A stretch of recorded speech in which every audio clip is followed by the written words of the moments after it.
Happy Friday, everyone. So today we are going to have another guest, and it's going to be Petra, a lady from the fashion industry that I met a few years ago, and I can't remember how we met, but we met and we had a wonderful chat. And she's a designer who, as you find out shortly, worked in London, and then she returned back to Slovenia, and she's doing super exciting things. So I thought I'd bring her in because despite the many years of experience that she's had, she also started recently a new business, a new venture, and this whole pandemic has also hit her. And it will be really interesting to find out how she is managing and what is she doing. Okay, I'm going to bring her in now and start. Hello. Hello. Hi, Desi. Hello. Hi, Petra. So thank you for joining us. And thank you for having me. Yes, it's a pleasure. I'll start by asking you to just quickly tell everyone who you are and what you do. Quickly, yes. My background is well, careful. But my background is design, is lingerie design. I studied in Ljubljana, which is where I'm currently based. I studied clothing and textile design, and one of my first jobs was in a lingerie factory. So I worked very close with the manufacturing, and then I think those years as a designer were really the most important formative years, because I realized, you know, the whole I could see in one place what actually the fashion industry represents. So with that technical knowledge, I went to London. I worked there as a lingerie designer for a few years. And then I had enough of the corporate environment. As we all do at a certain age. And I decided, I'm going to start my own business. I returned to my second love, which is the textile design. And I had briefly for about 4 years, a textile brand, a textile interior brand called Room 39. During that time, I also taught short courses, lingerie short courses at London College of Fashion, where somehow my fashion business consultancy then started developing from that. So that is still, I still regard that as my main profession. I work with emerging designers, startup as well, helping them range plan intelligently, sustainably, and connecting them to the Slovene micro manufacturing base. Upon returning to Slovenia, as Desi has said, I started a company, another business venture, which is a physical shop that is currently shut. So I was really surprised when you started the shop, because everyone's going off online, whereas you went the other way. Yeah, in Slovenia, the online is we're a few beats behind, and also the shop itself. I mean, I won't go into the detail of the business aspect of the shop, but yeah. It's also in a way a conduit. It's a test ground for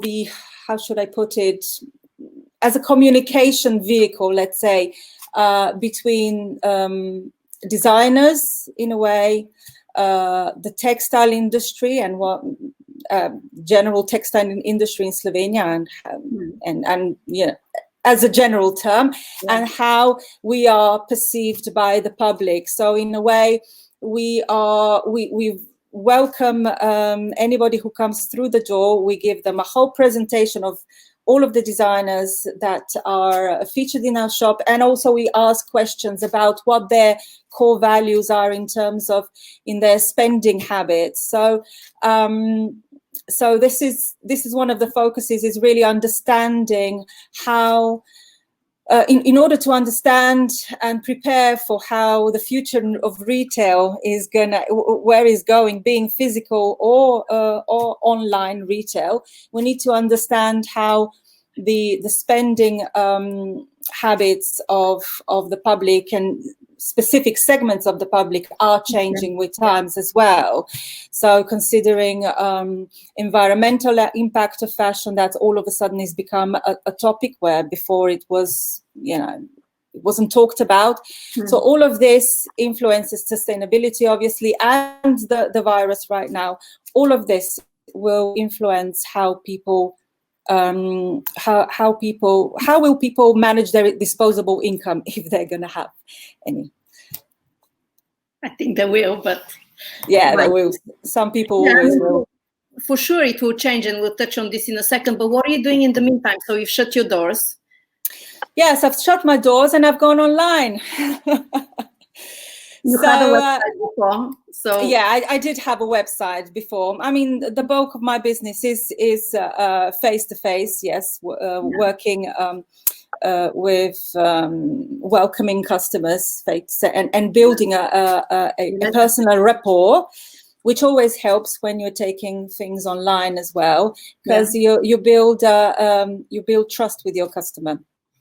So in line with that, yes, we have gone online, and we've also, myself, I am part of a wider network of like-minded businesses, social enterprises, individuals and businesses that are currently experiencing the same problems. So we have started an online, because everybody's home, right? And everybody's all of a sudden is on the computers. Yeah. So we started to work more on our digital visibility. We have started a website called dobrosdobrim.si. Good with good. Is basically it means a good deed is returned with another good deed, so you start a chain of goodness. Okay. Yeah.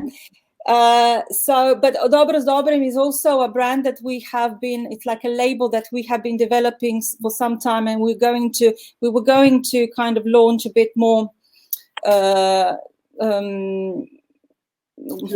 later in the year, but everything has been pushed together. So basically, Dobros Dobrim at this point is Dobros Dobrim SI. At this point is a platform. It's an online catalogue of businesses who have been adversely affected by the isolation that we all have to adhere to, but are offering online their vouchers for products or services that they will be that the customers can then take advantage once its business is resumed.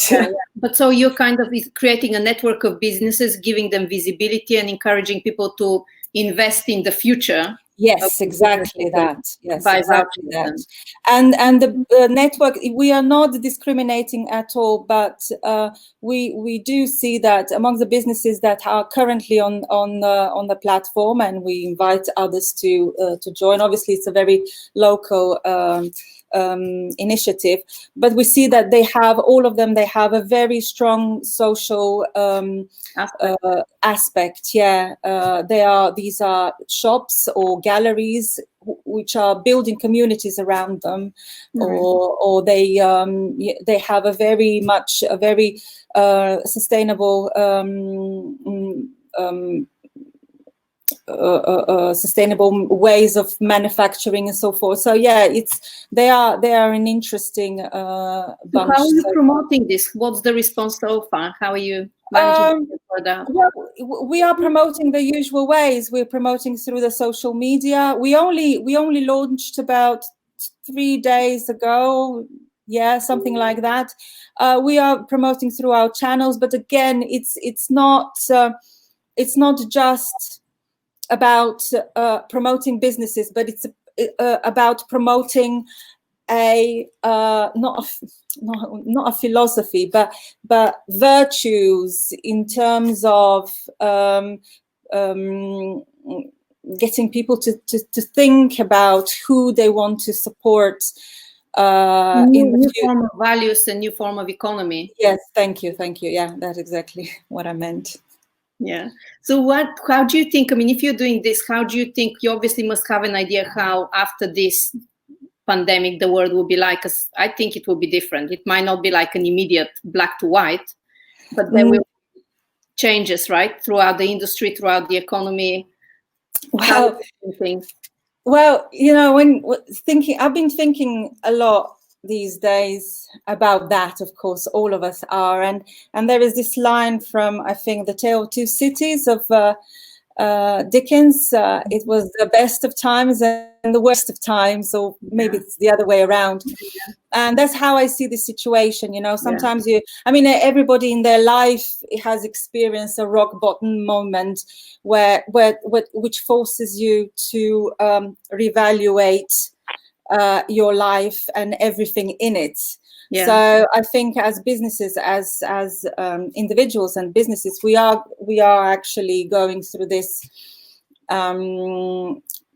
catharsis. We have to go through this catharsis in order to really shed everything that is superfluous and does not and will not sustain us. So as a society, as a consumerist society, I think we're kind of moving from a society of wants into a society where we need to take care of the needs. So as a business person, I think you have to ask yourself first is, in what way am I, or I can make myself essential to my community, to my family, of course, as an individual, but then to my community and society. So how are you then approaching this? Are you focusing on building a community? Because you said it in your shop, it was really important to talk to the customer and understand what they like. How are you managing this online?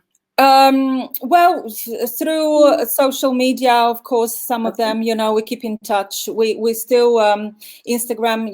We use Instagram and Facebook to communicate with customer base. Right now, I'm not particularly active on my shop social media, but I have pointed everybody to the Dobro s Dobrim social media, and in itself, I know that me as the person, the face behind my shop, Sans Concept, endorsing and being active in a initiative like Dobro s Dobrim is ultimately good for me, as it's a good business decision as well. Then also, I mean, but I'm not suggesting that everybody should do that. Not everybody has the means, and it might not be relevant might not be even possible. But if you're a physical shop, I think in terms of building a community, yes, with your customer, but also the community of other shop owners, of other businesses in your street, what you can do is connect in that way and actually start a conversation in terms of how to address the problem, the challenges of this time, and what's going to happen as a street. So or neighborhood, rather, maybe. Yeah, as a street, as a neighborhood, and so forth. Yeah. So yes, I think that's interesting. So it's almost like we've been so busy growing bigger and global, and that is forcing us to really contract and get back to look around. We've been, especially like in Slovenia, as I said, the online is not as developed as somewhere as like London, you know. So you have so many developers in there. Yeah, I know, but no, the Slovenes don't like to shop online. That's the thing, you know. Right. Ultimately, is the customer that decides how they want to be approached, you know. And in selling fashion, you know, in selling, it's also when it comes to fashion, those who want something unique, and that is not conducive to having, you know, a lot of pieces of the same style. No, so they want the personal approach. That's it. You know, for generic t-shirts, it doesn't matter. But for a piece that goes from 500, 400 upward, they want to feel it, and they want the personal approach from designers themselves as well. Personalized approach, I mean. Yeah. Mm. Interesting. Yeah, because when we were chatting about meeting up today, you mentioned something about how, where is it? That you mentioned something about how everyone, is talking about globalizing the industry, but yet people are beginning to crave, simpler lifetime, simpler lives, simple, shopping habits, maybe even less choice, or I don't know. Well, yeah, we're going to get it, won't we? Because the global supply chain is going to be shut. Well, yes, if you think like even for local producers, local fashion producers, let's talk about fashion, okay? Because that's what we are. Yes. Yeah, that's what we are from. Even for local producers, the problem is where will I get my fabrics? Slovenia, we're next to Italy. Okay, we're going to get fabrics from Italy. All right. Well, Italy's shut. Even before then, Italians get their fibers to make their lovely fabrics. Most of them from China, from the Far East, anyhow. There was a supply problem there in February from end of last year to February. So it's a chain. Yeah, you realize that there is a chain. There is a chain, and the longer the chain, the more problems, the more chances there are for it to break. So in terms of supply, it makes sense to keep your chain as short as possible. So how do we do that? Yeah, exactly. What do you think? In the short, I'm just worried that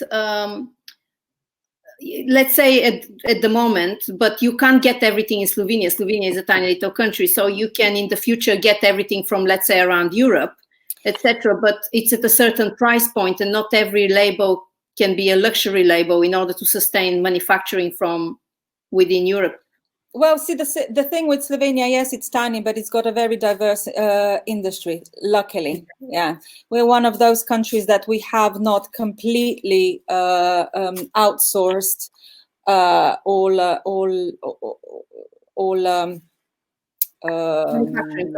manufacturing. So theoretically, we can make our own cars. Oh, really? Yeah, they would look very much like Yugo, I think, like tractors. But yeah, we can make our cars. We can make our mopeds. Yeah, there's the automotive manufacturing is still alive and well in Slovenia. Wow. We can make some fabrics as well. Actually, there is also some testing going on. With mixing locally produced hemp fibers with more luxurious yarns such as silk and wool. What I'm trying to say is, on the European level, there are resources, obviously, but these need to be kind of mapped, pooled, organized. And there are several initiatives, one of which I am included, is TCBL, with Textile Clothing Business Labs.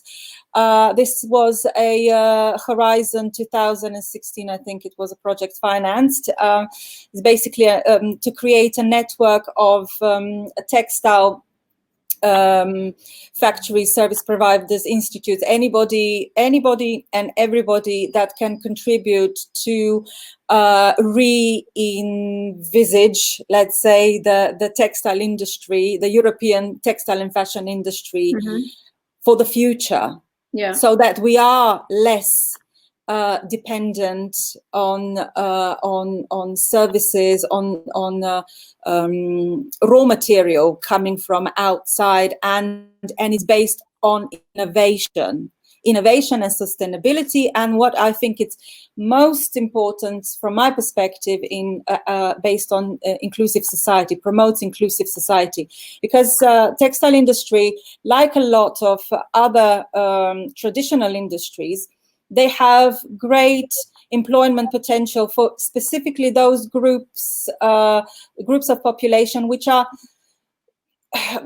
difficult to employ. They're the people with disabilities, people with reduced learning abilities, and so forth. And there are factories that I visited in Romania that are like beacons of social inclusivity. Really? You would not even, so you wouldn't even think that there were any. These people had any disabilities. They paired people with again I'm using this word again, disability, with robots. Okay, even robots need some preparation. So it's that when we talk about robotization of processes, we can also talk. We should actually be talking about how robotization aids as a tool, as an aid to the human in the process of manufacturing, as opposed to moving as opposed to cutting robots usually are seen as a threat to industries, right? Because they're going to eliminate the human and replace it. Yeah, they can be, but that's I think that's another. It's a societal choice we make, how we deploy robots in robotization and digitalization as well, and IE as well. So I mean, I think it was very interesting that the troubles that Facebook had with their IE not being able to discern hate speech or spam, they still need humans. Yeah. So come on. So is this project still ongoing, and is it just for Slovenia or for like wider? No. This is Europe-wide. There is 8 countries involved. 5 of them are going to be the founding members of the foundation. So out of this TCBL project, there is going to be there is currently going place the setting of the foundation, unfortunately has been stopped because it's going to be I think that, I think it's the commune of Prato is the founding member. It's going to be based in Italy, this foundation, and obviously because of the current situation, all the procedures are being stopped. So you mentioned short supply chain. Do you think that's the future for fashion? Are we moving towards that? I think so. Yeah, I think so. Shorter supply chain. Yeah. Sorry? Is this pandemic teaching us a lesson, stop manufacturing abroad? Or? Well, I think it's teaching us a lesson in terms of fashion is stop manufacturing so much. Well, that as well. And if you manufacture less, it is less cost effective to manufacture further afield, like abroad, So I think it's a lot of problems stemming from textile pollution, in regards textile pollution, are stemming from overproduction. Period. So that is, and I tell you, the small brands do not overproduce. We know who overproduces and why they overproduce. So if you need an education on that, Desi and I can tell you all about it. Yeah, exactly. So I think it's going to be a necessity, if you are a small brand and you do not overproduce, the first thing is going to be, make sure you meet demand, so that that's one thing. And also I think it's going to be like, how am I relevant in my how is my product, how is my value proposition relevant in the changing Yeah. But the one thing that I have noticed, which I think that maybe this situation we're in is going to change, is I work with a lot of brands, and when they come to me, they want to launch a brand that is like luxury, but at a really cheap price point. So aside from the fact that they have no idea how to price good, and they're shocked at the markups and how much something has to cost in order to sell the price, because they start with like, oh, I'd like to be like so and so at that price point, and when you work it backwards and tell them what they have to manufacture it, they are shocked. But I understand where they're coming from. They're competing with, the big chains who are constantly discounting. Everyone, is so used to H&M and Primark, etc., and wanting to buy cheaper and cheaper and cheaper. And it's, I call it bargain nation. And it's so I get where they're coming from. They feel like they have to be low in order to compete, and yet with the factories in in Europe are expensive, they allow for premium products to be created. So there's this kind of disbalance, and so I know you're talking about a short supply chain, but unless people to tell you the truth, whoever comes in with such a shopping list, they are approaching this business with a wrong mindset altogether. Well, I agree. That's like a whole other topic. But so I mean, I do get I do get people approaching me like that, and I don't even answer, to be honest. I don't answer personally. This is all buying into what you just what you just reflected, what you just explained. There needs to be a change in culture. So obviously, what are you telling people when you first launch a product week one, and then 3 or 4 weeks down the line, it's discounted 40% or 50%, and then in 2 weeks it's discounted 70%. You're telling your customers that you bought that product far too cheap, and you are trying to fleece them basically at the regular price. So what you actually are doing, what we have been doing, and the big chains have been doing for years, is cultivate a culture of distrust towards fashion and the textile industries. While on the other end of the spectrum, the textile workers that make these goods are underpaid and frankly dying. So if somebody comes to me with that mindset, I want to create jobs, well-paid jobs with this product because, okay, I'm going to support you. Yeah. If somebody tells me I want, like, as you said, I want to launch a premium product for a bargain price, then you do not value the work that goes into the premium. Yeah, the premium looking product. The sad thing is that they don't realize it's a bargain price. They just think it's, yes, yes. I'll tell you one anecdote. When can I use brand names? Yeah.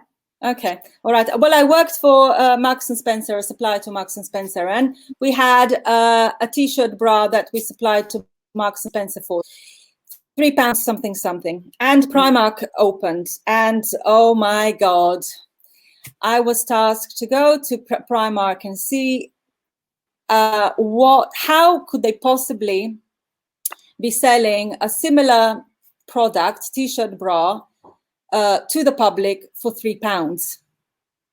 Yeah. So we were supplying Marks and Spencer for £3 so they could put their markup for a really reasonably priced bra, while Primark was selling their product at that same price. And I went to see, and yes, the materials were poor quality. You could tell it would not withstand one wash. But in terms of work put into assembling that product, it was similar.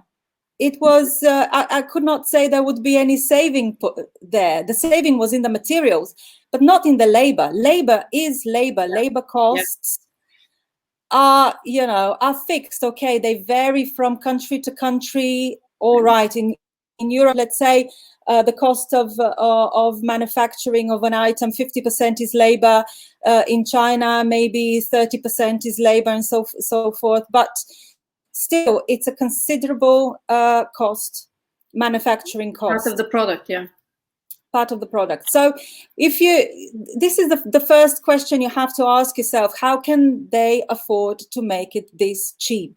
Who is paying the price? And you, as a brand, entering this industry, it's a basic question you have to answer yourself. It's a moral question you have to answer yourself. So if you are entering this industry thinking, I'm gonna give, I'm gonna make amazing products for cheap that people can buy cheaply, you are entering into this sphere with a completely wrong and toxic mindset. Yeah.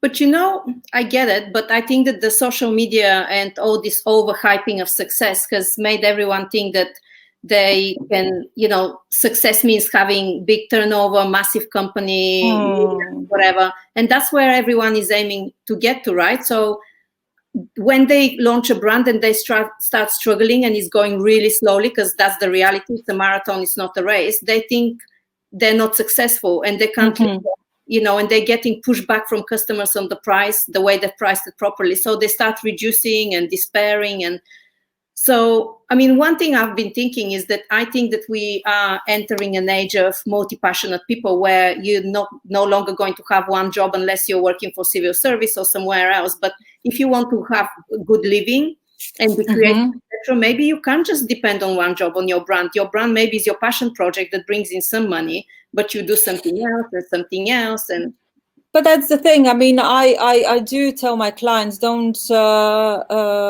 leave your day job. I mean, the truth is, it takes about 3 to 5 years to actually see if your business proposition, your brand, has 2 legs to stand on. It takes that long.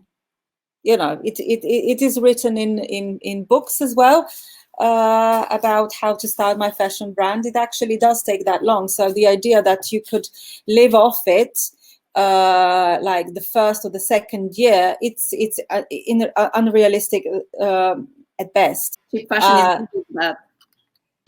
Cheap fashion is bad. Cheap fashion is waste on the hangers. That's it. So how can young designers and new startups create brands? Well, we're talking about, you know, that success shouldn't be measured by massive volume, but yes, yeah. Well, we'll actually, I think, in one way, this crisis will shed light really on those particular values that we have been nursing the past, I don't know, 20, 30 years. What is actually success? I think a lot of people, creatives especially, have been asking themselves, what is the measure of success? Is me being able to create relatively freely, or being burdened by the need to make money? So, and in that term, Slovenia is quite a small, quite an interesting society. Being a small society, all of these things are kind of, these conversations happen quicker and more direct and visible. And a lot of people actually, they do a few jobs at the same time. You know, something for their heart and another thing to pay the bills. Yeah. That's how it is. And now that we see the introduction, the sudden introduction of universal basic income, well, we'll see what that will bring to the society at large. You know, when you, as a struggling artist, all of a sudden you have your basic needs met. Of course, housing is another problem. But in terms of being able to sustain yourself, you know, then maybe then you all of a sudden you do realize, I don't need that many luxuries if I can, you know, manage my time or assert myself creatively according to me, not according to the way things are done in certain industries. And in fashion industry, I think a lot of young designers, especially coming from maybe big colleges, have been indoctrinated that there is a certain way of to do fashion, to launch fashion. Yeah. Whereas there is no set way of launching fashion. If you look at the most the icons of fashion that started in the 60s, the 70s, if you look at how Vivienne Westwood started, how Diane von Furstenberg started, for instance, how Paul Smith started, just to name a few. They didn't come out with all guns blazing. No, like Paul Smith started a shop. Yeah, or started with a product. So there is an array of possible ways how you can, as a creative, as a designer, as an artist, come into the market, become visible, and in however you choose it, it needs to be authentic, and needs to be heartfelt, because I think that's what people are starting to be more attuned to. Yeah, they want to know the story behind. That's why the social media is so important. The social media is not important because you can in terms of the number of followers you're gathering, but you're documenting your path, your story. And at any point somebody meets the first time that their first contact with your brand, they can look at the social media and see what the journey has been, and through that prism they value your product as well. So the product with a story has greater value with one that just sits there being pretty, you know. And again, another thing, if I can make so also, if you know that you're part of an industry, if you know that it takes many more hands to bring about your idea than just your genius, for instance, like making a bra,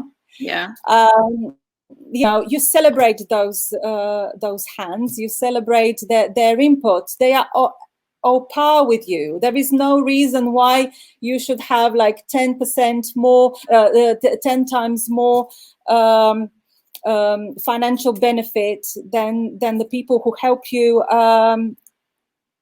realize your dream. You're right. And I think for some reason, I know because of ego and vanity, but in fashion, and when I mean fashion, I don't mean just like clothes. I mean like shoes, jewelry, everything, like, that creative sphere. We rarely, or rather creatives and brand owners rarely celebrate their factories. They don't talk about them. I think because of after the Bangladesh collapse of the factory, that movement, I made your clothes, it's almost become like once a year. It goes around a bit like, the Mexican way where everyone puts it. And then they forget about it, right? But it's not a constant celebration of the people. And even when they celebrate it, it's almost because, that's my problem and view, but it's almost because it's good for marketing, but it's not, as you said, authentic. I have never met a designer who walked into a factory and said, what is the price for this product? $10. So let me pay you 12, It's always no, that's not going to happen. But that's what authentic, and being proud of your manufacturing means to me. Just, respecting that without these people, you don't have a product.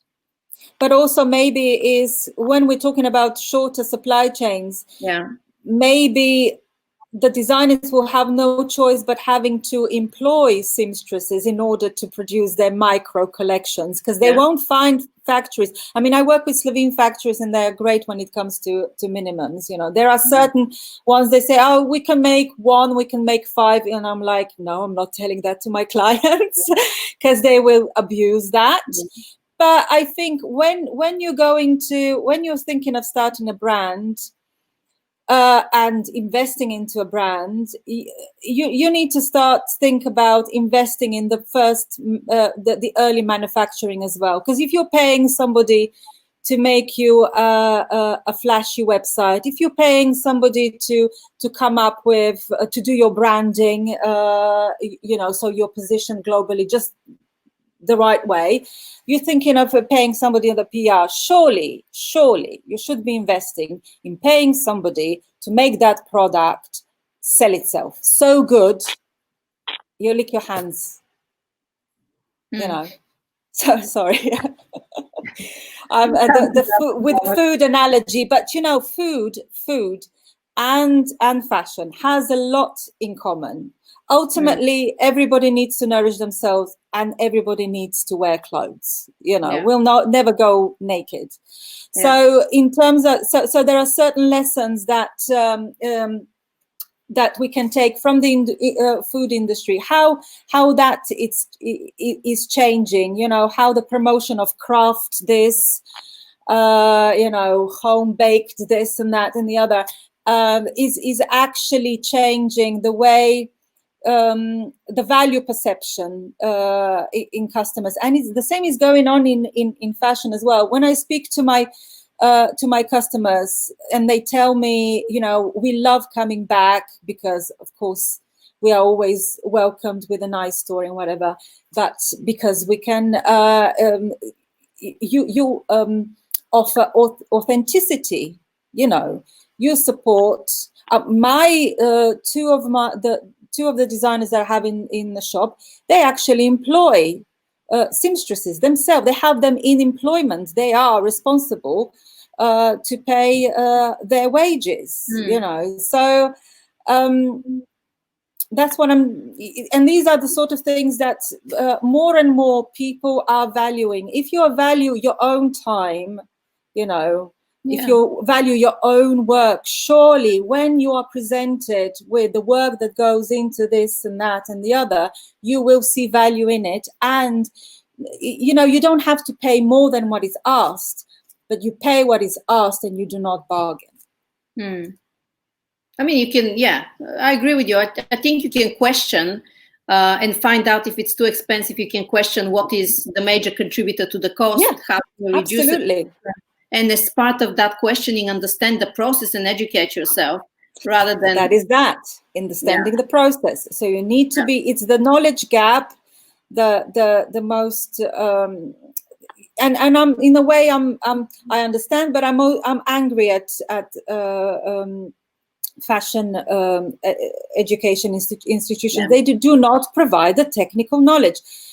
Now, the faculty that because Slovenia is small, so if you're studying fashion, you know, you study it. It's not a narrow study. We did have technology in there as well, because and we had textile design and so forth. So it cannot be a specialized study, and that helped me enormously.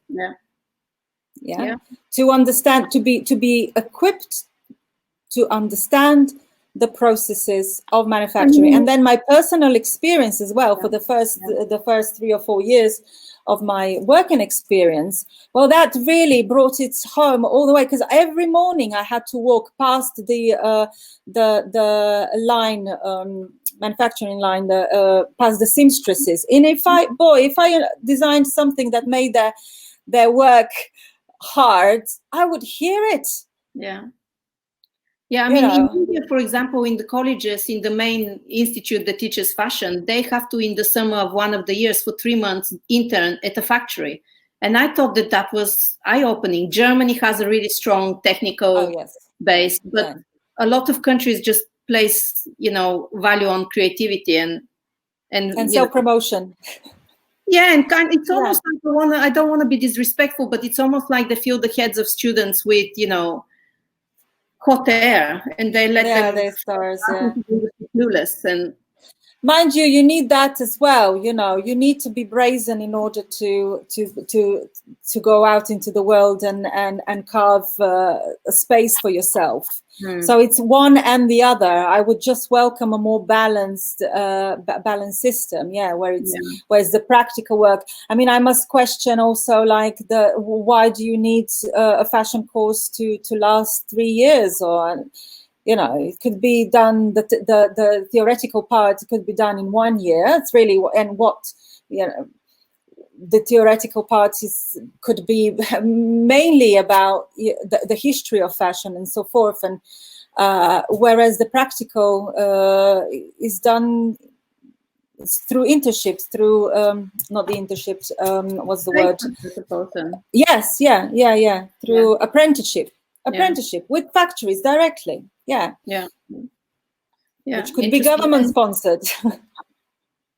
Good luck with that. Well, you have to understand that if we are looking, as Europe as a whole, I forget, you're based in UK, so it's a completely different story there.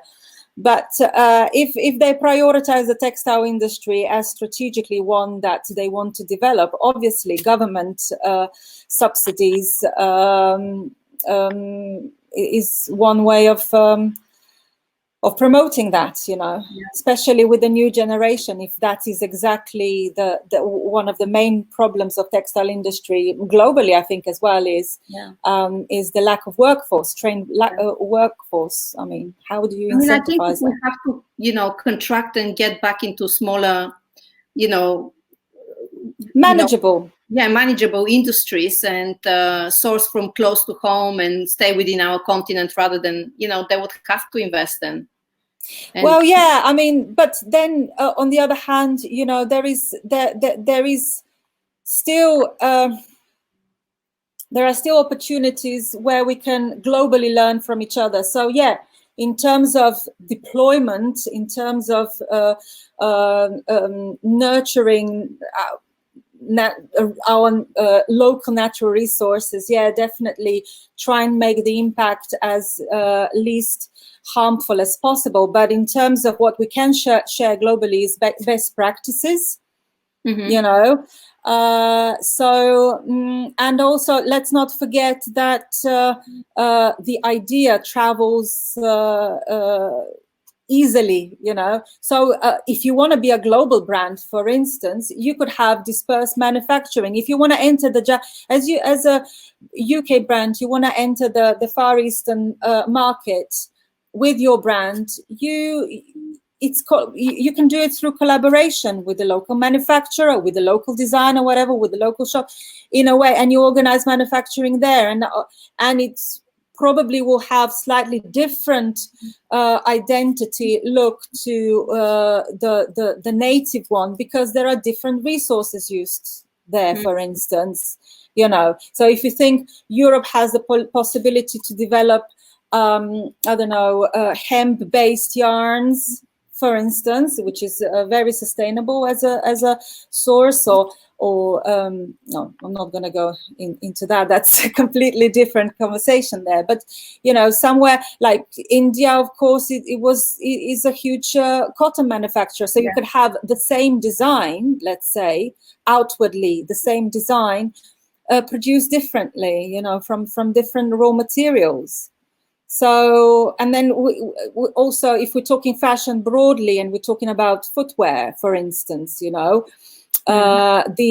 think if footwear is going to be one of those product areas where 3D printing is going to be it's going to be introduced the earliest, so that it could be that you buy the design online, you buy locally the materials you require for your domestic 3D printer, and you print yourself. I mean, jewelry, absolutely, it's already done. It's already done. So there are lessons in. There are elements of globalization that are worth retaining. Just keeping in mind to do so in a sustainable. Maybe a bit more open source type of society. I don't know. I'm an idealist. I have to warn you. I'm listening and processing it, and I think it's an interesting idea, but it's a big task, especially for a small brand to, it would mean securing a certain base of customers in a certain region in order to find manufacturing to service that region. Yeah, but I'm talking about down the line. You start local, and obviously it's a big task. Yes, for one person that needs to pay for everything. That's why the next thing I'm going to say is collaboration. Yeah, sure. you know. So in terms of what are we going to be returning to after the isolation, you know, as brick and mortar businesses? Well, as I said, try and communicate and within your the street, identifying where people will have problems with paying rents and so forth. Other shops, they may be owning the property outright. Maybe they can extend a hand and start like collaborative, multifaceted brick and mortars. You know, in London, it is possible to have a florist and a hairdresser and a clothing shop. In Slovenia, you can't, because there's it would be a sanitary problem. But you know, London, I think, is one of the cauldron of invention, let's say. So I think the world will also be looking at how London copes with it, and some of the models that will be developed there, retail models that will be developed there, might be relevant in other parts of the world. So in this sense, digitalization and the global sharing of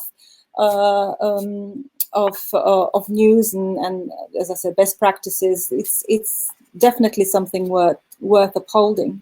Mm-hmm.